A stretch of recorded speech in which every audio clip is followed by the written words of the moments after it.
کہ یہ جو دن چل رہے ہیں وہ ہمارے ہاں ہمارے حکمران کہتے ہیں مزید سخت فیصلے کرنے پڑیں گے۔ اور میں نے کہا تمہارے لیے تو آسان ہے، اس لیے کہ تم تو جس دفتر میں بیٹھ کے فیصلہ کرتے ہو اس کی تو بتی کوئی نہیں جاتی، تمہیں کیا پتا ہو، وہاں تو اے سی بھی 1 منٹ کے لیے بند نہیں ہوتا۔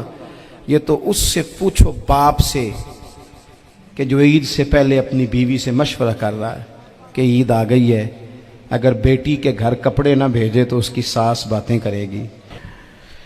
تو ہمارے ہاں زیادہ تر لوگ بات اس لیے سیکھتے ہیں کہ میں کوئی کہیں سے مسئلہ سیکھوں گا پھر جا کے اپنی مسجد کے امام کو تنگ کروں گا کہ وہاں تو میں یہ سن کے آیا ہوں تو یہاں یہ کام کیوں نہیں ہوتا۔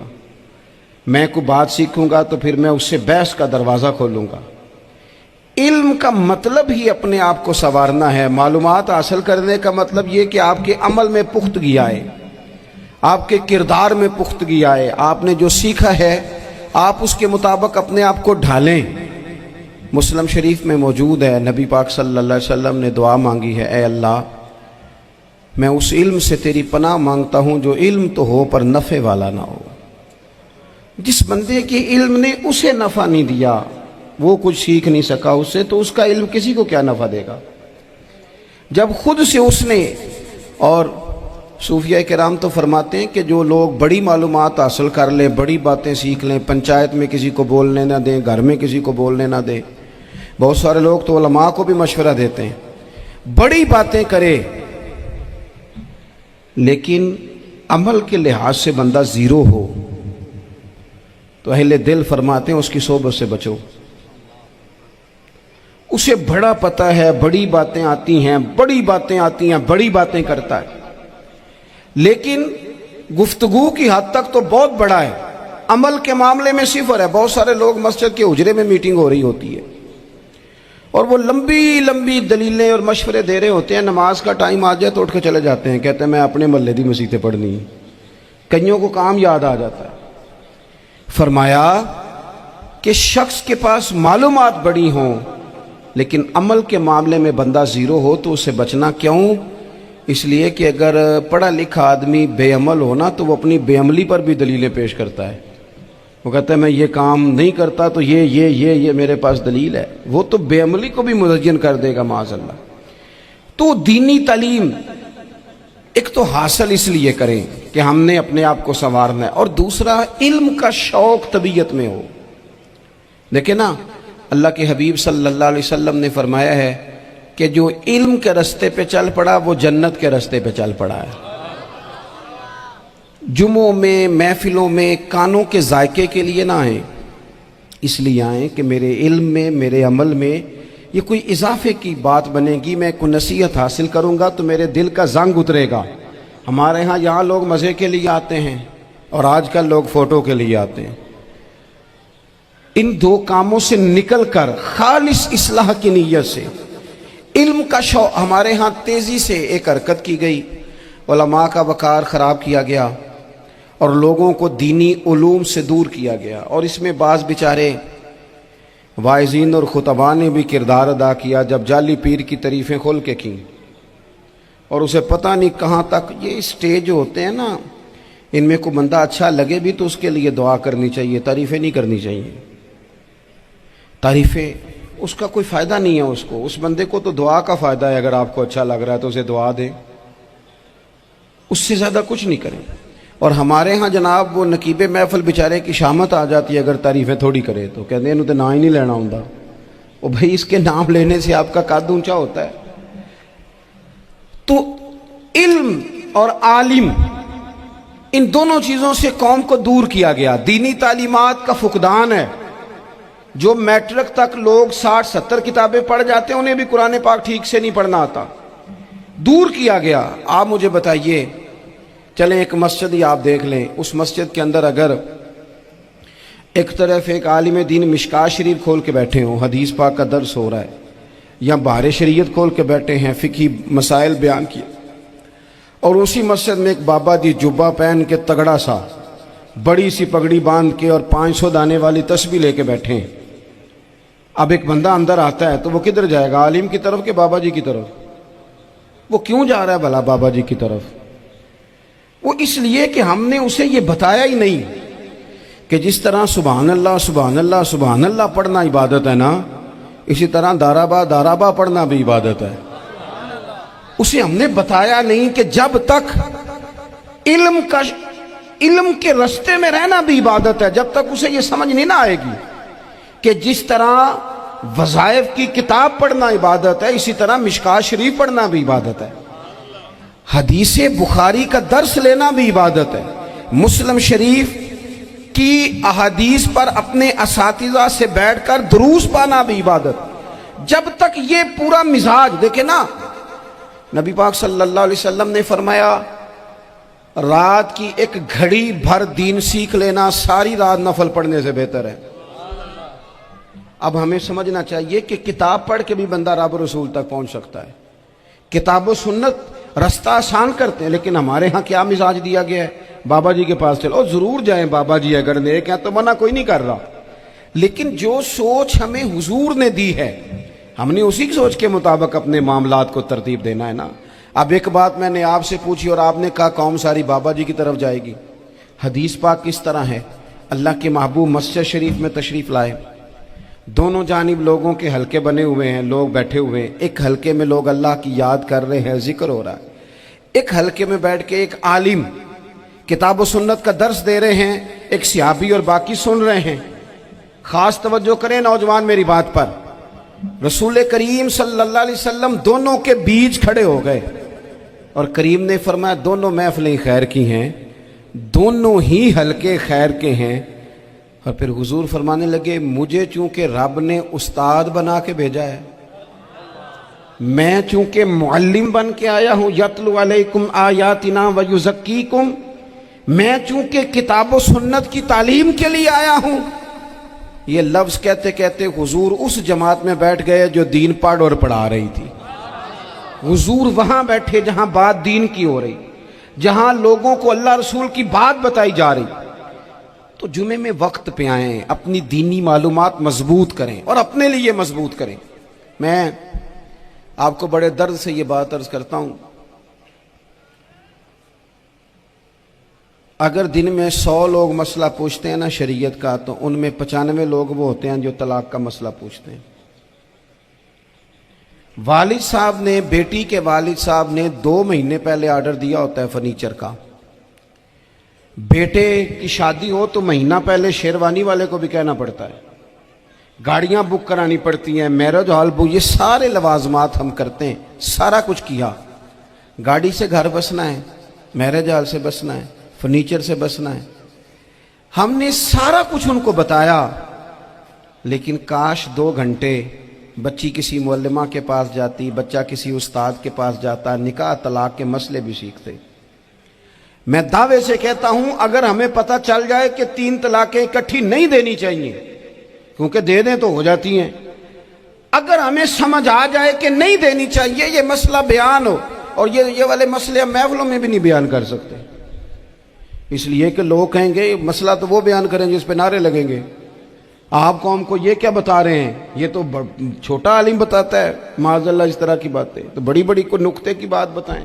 وہ اس طرح ہمارے ہاں وہ 1 گھنٹہ پہلے نہیں کہتے تگڑے ہو جو میں جملہ دینے لگا، وہ پتہ نہیں جملہ آ رہا ہے کہ ایٹم بم آ رہا ہے، تیار ہو جاؤ، جو میرا جملہ ضائع نہ کرنا، ادھر بھاگ کے چلا گیا ادھر بھاگ کے آ جاؤ، اللہ جانے وہ جس طرح کبھی لگتا ہے نا پٹاری سے اللہ جانے کیا نکلے گا، میں جملہ دینے لگا ہوں۔ تو میں کہتا ہوں تو آرام سے بیٹھ کے بھی جملہ دے دے، تیرے جملے سے کیا نکلے گا، اور تو جملہ نہ دے ہمیں کوئی آیت دے، تو جملہ چھوڑ ہمیں کوئی حدیث پاک سنا، یعنی ہر نقیب، ہر خطیب، ہر نعت خواہ اٹھ کے کہتا ہے سارا قرآن ہی حضور کی تعریف ہے۔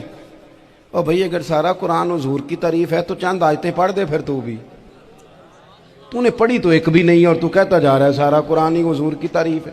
یہ والی تعریف بھی تو سنانا قوم کو، جو یہ بچے ان کے استاد انہیں سکھا رہے ہیں اور یہ سیکھ رہے ہیں، اس طرف بھی تو سفر کریں۔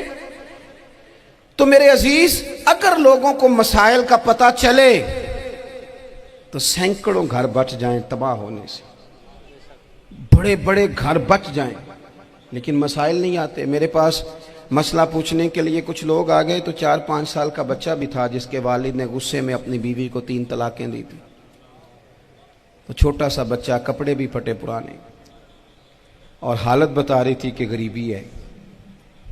تو جب میں نے مسئلہ بتایا کہ 3 طلاقیں ہو گئی ہیں تو واپس جانے لگے. تو بچہ مجھ سے کہتا ہے دیہاتی آدمی تو کہنے لگا مولوی صاحب میری اماں تے نانی کہنی سن پوچھ کے آئی آپ کہ ہن اسی لہدا لہدا ہی رہنا ہے. تو اس بچے کی نونہال کی وہ کیفیت دیکھی تو میں رو پڑا. میں نے کہا یار یہ بچہ بیچارہ ماں باپ کے ہوتے ہوئے یہ یتیموں جیسی زندگی گزارے گا کیونکہ باپ نے طلاق دے دی. کس طرح مسائل نہیں بتائے لوگوں کو, تعلیم سے آگاہی نہیں کیا. اور اس میں بہت بڑا ظلم ہے ان لوگوں کا بھی جو جنازے پہ کھڑے ہو کے تو کہہ دیتے ہیں میری طرح کے لوگ اچھے علماء کی بات نہیں کرتا, وہ کہہ دیتے ہیں دیکھو جن لوگوں کو جنازہ نہیں آتا. بھئی آپ نے کس دن عشاء کے بعد کلاس لگائی تھی جنازہ سکھانے کی؟ یہ تو آپ نے کہہ دیا لوگوں کو قرآن جی ٹھیک نہیں آتا. تو یہاں تو بیچاری بیبیاں جن کو صحیح پڑھنا نہیں آتا وہ مشن بنا لیتی ہیں کہ میں نے اتنے 100 کو قرآن پاک پڑھانا ہے, بیوہ ہو گئی ہوں, طلاق یافتہ ہو گئی ہوں, ساری زندگی قرآن پڑھاؤں گی. ہم کیوں یہ مشن نہیں بناتے, کیوں اس طرف سفر نہیں کرتے؟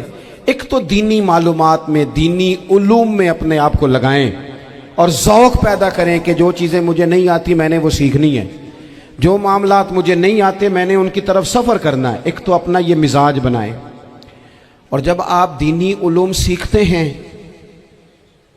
تو پتہ ہے کون سا منظر قائم ہوتا ہے؟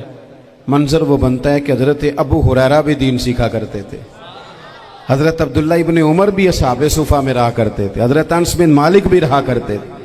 اور ایسا منظر بنتا ہے کہ حضرت سیدہ خدیجہ الکبریٰ رضی اللہ تعالیٰ عنہ فرماتی ہیں سیدہ فاطمہ حضور کی گود میں بیٹھی ہوتی تھی اور نبی پاک سے باتیں پوچھتی تھی اور حضور انہیں بتا رہے ہوتے تھے. سیدہ عائشہ حضور سے دین کی باتیں پوچھتی.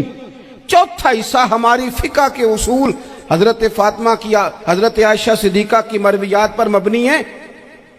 اگر ہماری بچیاں چھوڑ دیں ڈائجسٹ پڑھنا, چھوڑ دیں ادھر ادھر کی مووی دیکھنا اور وہ کتاب و سنت پر آ جائیں تو بہت سارے مسائل ایسے ہیں جو الجھنے سے پہلے ہی سلجھے ہوئے ہوں. دینی تعلیم کا مزاج اور ذوق.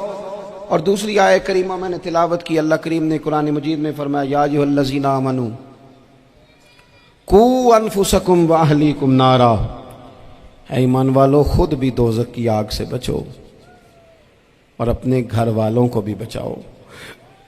او والد, وہ ماں جو بچوں کو بھوک سے بچانے کے لیے محنت کرتی ہے, ان کو مایوسی سے بہت سارے ماں باپ ایسے ہوتے ہیں جن کے پاس کپڑے لینے کے پیسے نہیں ہوتے عید پہ.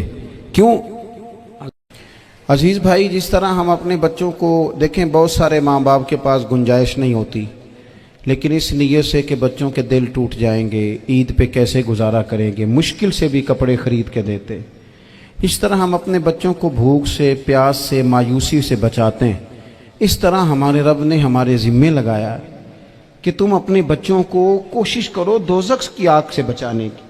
حضرت عمر فاروق رضی اللہ تعالیٰ عنہ نے عرض کیا تھا یا رسول اللہ صلی اللہ تعالیٰ علیہ وسلم اس آیہ کریمہ کا معنی کیا ہے؟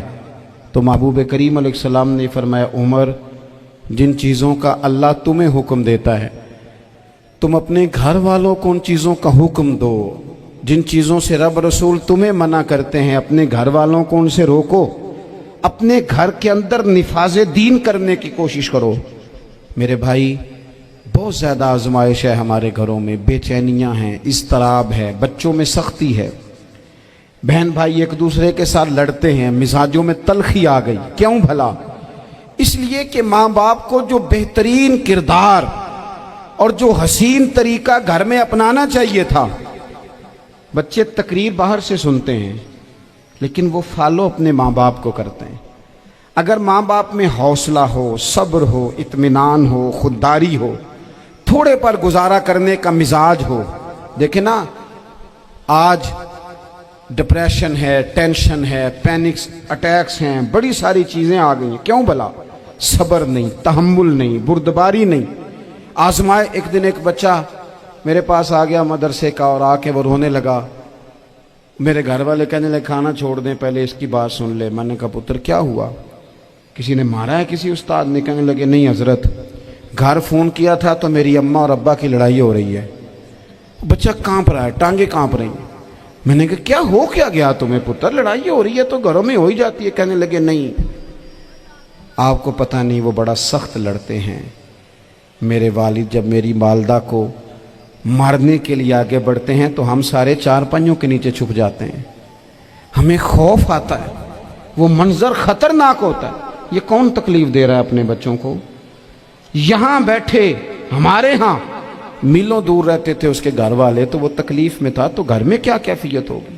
اگر حوصلہ ہو، صبر ہو، قناعت ہو، اللہ کے دیے ہوئے تھوڑے رزق پر ہمیں راضی رہنا آتا ہو، ہمارے گھروں میں سکون آئے، اطمینان آئے، ہم جو زندگی بڑی خوشی خوشی گزار سکتے ہیں، ہمارے مزاجوں کا لالچ، ہماری طبیعتوں کی بے راہ روی، ہماری جھوٹی انا کا بت ان ساری چیزوں کو ختم کر دیتا ہے۔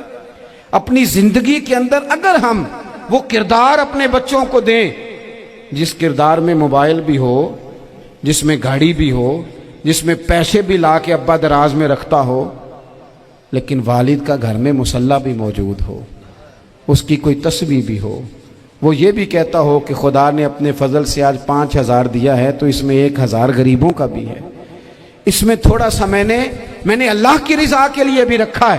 اگر کوئی مشکل آ جائے تو وہ باپ اور ماں کو صبر کرتا ہوا دیکھتے ہوں، اگر ایک باپ کر بات کرے تو دوسرا برداشت کرتا ہو۔ خدا را اپنی اولادوں کو اس اذیت کا شکار نہ کرو۔ اپنے گھروں کے اندر وہ خودداری، وہ پیار، وہ وقار، وہ محبت، وہ انداز۔ آپ تھکے ہوئے ہیں، کوئی شک نہیں، آپ بہت سارے مسائل کا باہر شکار ہوں گے، کوئی شک نہیں، لیکن آپ باہر سے تھک کے آئے ہیں، اور اگر آپ باہر اپنی فیکٹری کے مالک ہیں اور دفتر کے بڑے ہیں تو گھر میں بھی تو آپ بڑے ہیں نا، آپ کی ماں بھی تو انتظار کر رہی ہے، اس نے بھی تو دکھڑا سنانا ہے نا آپ کو۔ آپ یہ دیکھیے کہ آپ کے بچے بھی تو انتظار کر رہے ہیں، وہ چاہتے ہیں کہ ابا آ کے بیٹھیں تو ہم ان کے سینے پہ چڑھ کے تھوڑا کھیلیں۔ آپ کی اہلیہ منتظر ہیں، کچھ باتیں بیوی کسی اور سے نہیں کہہ سکتی، صرف اپنے شوہر سے کہتی ہے، لیکن وہ تو آتے ہی جلال میں آ گئے صاحب، وہ کہنے لگے تو بڑی نالائق ہے، میں تھکا ماندہ آیا ہوں اور تو نے مجھے کہانی سنا دی ہے۔ وہ اس خاتون سے شدت کے ساتھ پیش آنے لگے۔ میرے رسول پاک کی حیات نور کو دیکھو، حضرت ام ایمن حضور کی رضائی والدہ ہیں، ان کی بھی خدمت ہو رہی ہے، حضرت حلیمہ سعدی آ رہی ہیں تو خدمت ہو رہی ہے، حضرت عباس حضور کے چچا ہیں تو کریم فرماتے ہیں میرے چچا ہیں باپ کی جگہ پہ، حضور دوست احباب صحابہ غلاموں سب کے ساتھ پیار کر رہے ہیں، 9 ازواج مطہرات ہیں گھر کے اندر، اور کیفیت یہ ہے کہ حضور صرف ان کی ضرورتوں کا ہی خیال نہیں کرتے، خواہشات کا ہی خیال نہیں کرتے، بلکہ میرے کریم کا طریقہ یہ ہے کہ کوئی بندہ آج بول کیا رہا ہے، وہ کہاں کھڑا ہے آج، اس کے جملے کس طرح کے ہیں، اس کا لہجہ کس طرح کا ہو گیا ہے اور اسے ٹھیک کیسے کرنا ہے، محبوب اس کا خیال فرماتے، توجہ کرتے۔ میں کہتا ہوں کہ ہم سب کو شوق آیا ہے آرام کرنے کا۔ میں صبح 11 بجے سے پہلے اپنے گھر سے نکل آیا تھا، اور یہ وقت آ گیا ہے اور رات کو خدا جانے کس وقت گھر پہنچنا ہے۔ کئی دفعہ کیفیت یہ ہوتی ہے کہ گاڑی سے اترتے ہیں تو پھر دل کرتا ہے کہ کوئی اٹھا کے چلائے نہ کبھی، اس کے باوجود بہت سارے لوگ ناراض رہتے ہیں کہ ہم سے مل کے نہیں گئے، فوٹو نہیں کھنچوا کے گئے، فلانی جگہ چائے نہیں پی کے گئے۔ یہ تسلسل ہے، لیکن میں جتنا مرضی تھکا ماندہ گھر جاؤں گا نا، کبھی ایسا نہیں ہوا کہ میں گھر جاؤں تو بڑی ٹینشن میں جاؤں۔ میری گھر والی ایک دن مجھ سے کہنے لگی آپ نے کبھی نہیں کہا کہ میں تھکا ہوا آیا، بندہ تھک بھی تو جاتا ہی ہے نا، کبھی کہاں کرے نا۔ میں نے اسے کہا پتہ کیوں نہیں کہتا؟ اس لیے نہیں کہتا کہ میں نہیں چاہتا کہ میرے بچے یہ کہیں کہ ہم نے دین نہیں پڑھنا، ہمارا باپ تو بڑی مشکل میں ہے۔ ہم اپنے کام کے بارے میں اپنے گھر میں شکوے کرتے ہیں۔ آپ کسی بچے سے پوچھ لیں کون سا کام کرنا ہے، کہنا جڑا ابا جی کر دے رہے وہ نہیں کرنا۔ کیوں؟ کہ ابا جی ہر روز تو کہتے ہیں میں بڑا الجھ گیا ہوں، یہ کام بڑا مشکل ہے۔